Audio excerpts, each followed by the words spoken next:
Blog Talk Radio. Amazon has everything for back to school. Zebra lunchbox? Check. Cool Adidas gear like t-shirts, shoes, and backpacks? Check. Triceratops folders and pencils? Check. Laser Cat t-shirts? Check. Get your back-to-school shopping done now at Amazon.com/back-to-school and enjoy free shipping on millions of items. No need to leave your home or hassle with crowds. Amazon.com. No better place to get everything back to school from A to Z. Good morning and welcome to Unlimited Realities. I'm your host, Lisa Zimmer, and I'm so blessed to have the two guests that I have today to enlighten you on what their wisdom and their books have to offer you as an audience. I'm really gifted today because sometimes it works for me and sometimes it doesn't work for me, but my intention is to create an atmosphere with every show and an energy. And sometimes it works, but sometimes I have last-minute, glitches where I have to put somebody else in a spot. And today it worked. And both of my guests have such a wonderful essence, energy, wisdom, light book. Highly recommend both of them.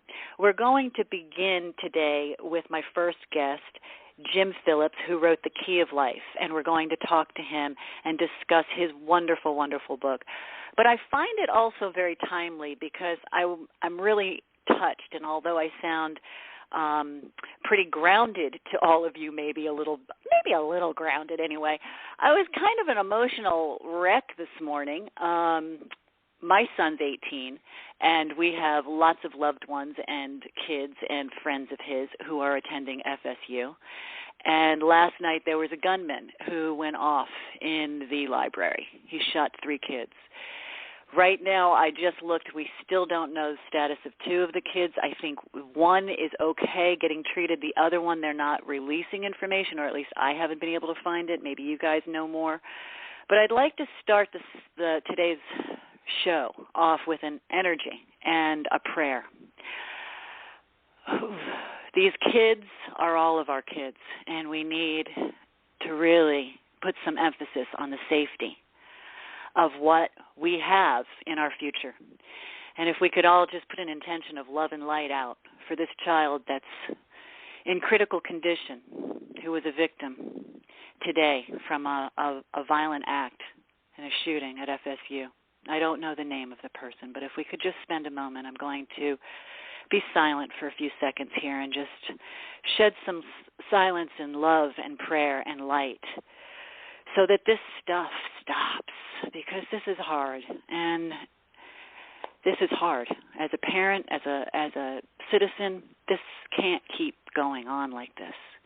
So let's just take a moment and shed some light, shall we?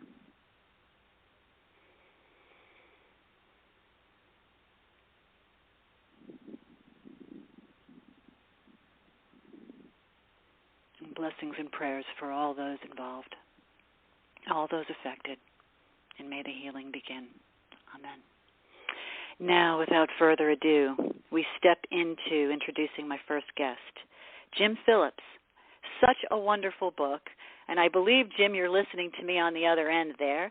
Jim wrote The Key of Life. And The Key of Life is living in full expression. This is the kind of book that you can open to any page and be touched by its content. It's been written through an openness of spirit in all that is good, light, and love in the world. This is from Christian McCormick, founder of the Spiritual School of Intuitive Arts. Now, you know this is speaking my language. So without further ado, I'd like to introduce my first guest, Jim Phillips, author of The Key of Life.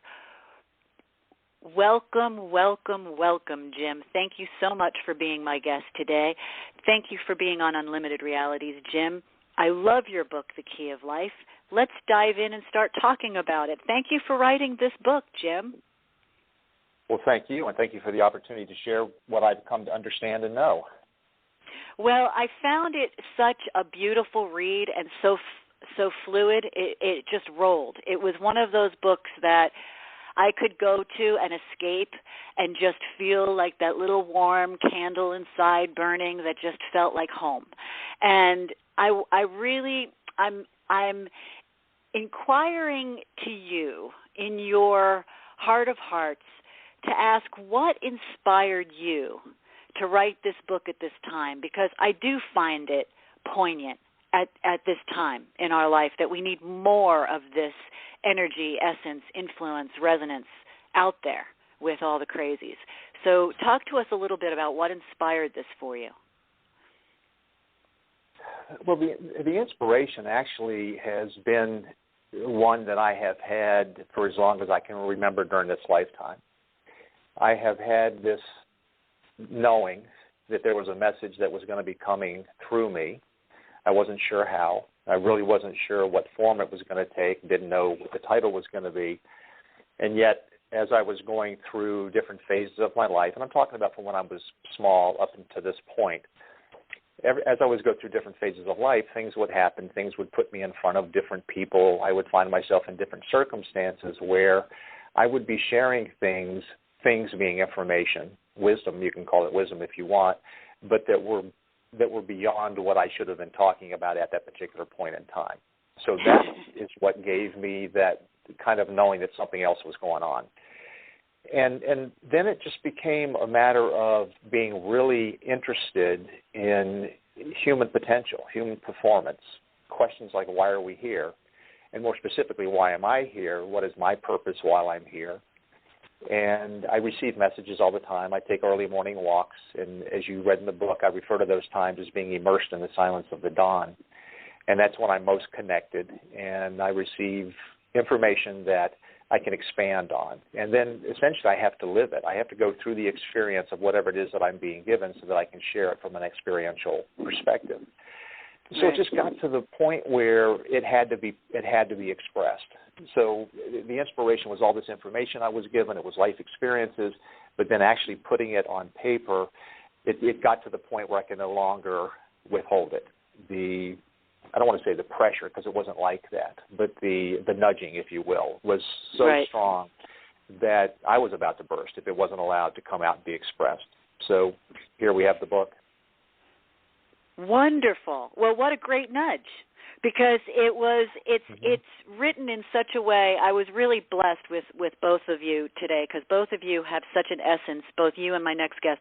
It's just a beautiful truth, essence, authenticity that both of your books really just flowed. And you know, I always trust God's timing. It was at a time where apparently I needed the gentle approach. So I'm going through your book, and I'm looking at your description of how to live in full expression. And I was reading it, and I'm talking out loud to myself as I'm reading your book in agreeance. And how can you explain to our audience how they can live in more of a full expression of their lives?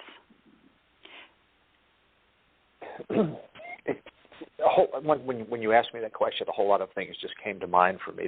The one that I think is the most important is to be aware of who they are in the moment. Mm-hmm. I think we get too caught up in things that have happened in the past, and so we waste our present moment time over things that we no longer have any control over. Or we start projecting into the future, and we have worries and concerns about what we think is going to happen. And so, we lose that opportunity to be who we are in the moment. And living in full expression is being truthful to ourselves in each moment.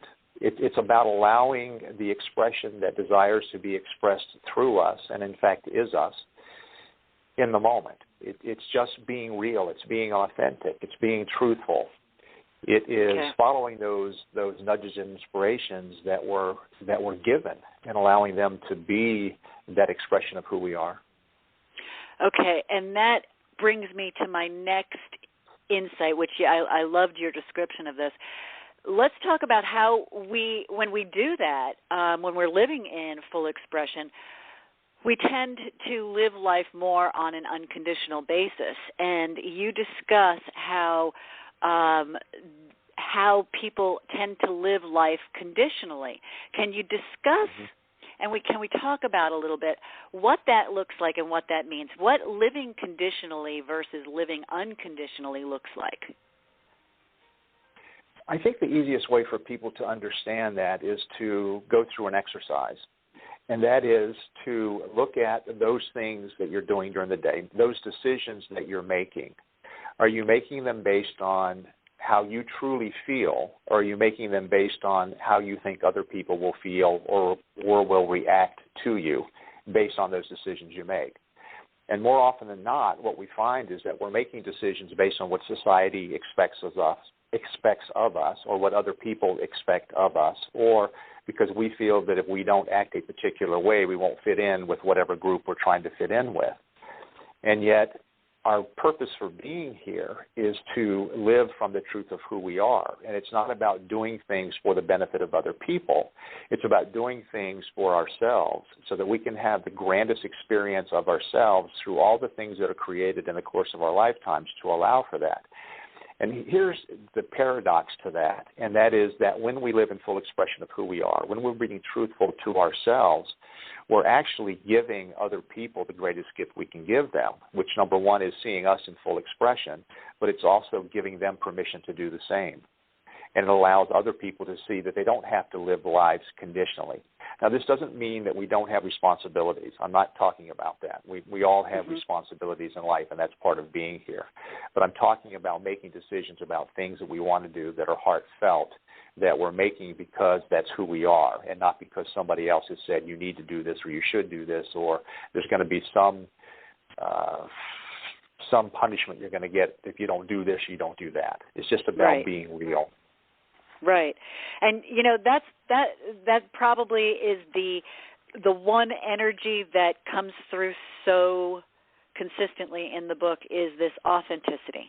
And it's just really, it really takes you down to your core in getting real with yourself in regard to what do you want? What are you afraid of? What, you know, it's literally looking at behind the curtain. So when you talk about enriching our lives and finding purpose and living in our full expression, you also discussed the principle of non-attachment. Now, in many times, that can be a very difficult aspect to tap into for people, because as they're starting to look at their purpose or their dreams or their full expression or goals or purpose, they have sometimes a vision of what that looks like, and they attach feelings or emotions or outcome to what that vision looks like. So then we pop in this little concept of non-attachment, and we try to master this approach of achieving what we are masterful at, yet also staying in this approach and perspective of non-attachment. Now, that is a masterful concept. Let's discuss non-attachment. How can we look at the principle of non-attachment and look at it for what it is without getting caught up in all the hoopla around getting where we're going or expressing ourselves or reaching a desired goal? All right, so if you look at the whole idea of living in full expression, and I do want to point out that the title of the book, The Key to Life, Living in Full Expression, the word life is the acronym for living in full expression. So there is that tie-in there. Wonderful. So the whole idea of non-attachment is that we are not those things we do. We're not the things we acquire. We're not the accomplishments we have. We're not the other people in the world. And non-attachment means not identifying ourselves as any of those things. Because if you think about it, if we identify, let's just say I make a whole lot of money, and that's my primary focus is being a business person and making a whole lot of money. Well, a lot of people who made a whole lot of money during this recent recession, they lost a whole lot of money. And a lot of people lost their identity because that's who they felt themselves to be. And then all of a sudden what's left is just them. And if we can understand that just them or that just us is who we are, then we don't have, I'm not going to say we don't have the challenges and the difficulties, because that's a part of the process of being alive. Those are the things that help us expand our experience of ourselves. But if we're not attached to those things we do or acquire or achieve, then when they're gone, we still identify with ourselves. We still know that we have self-worth. We still know that we have our essence. The most difficult thing is when we look at non-attachment to relationships, because people will often say to me, well,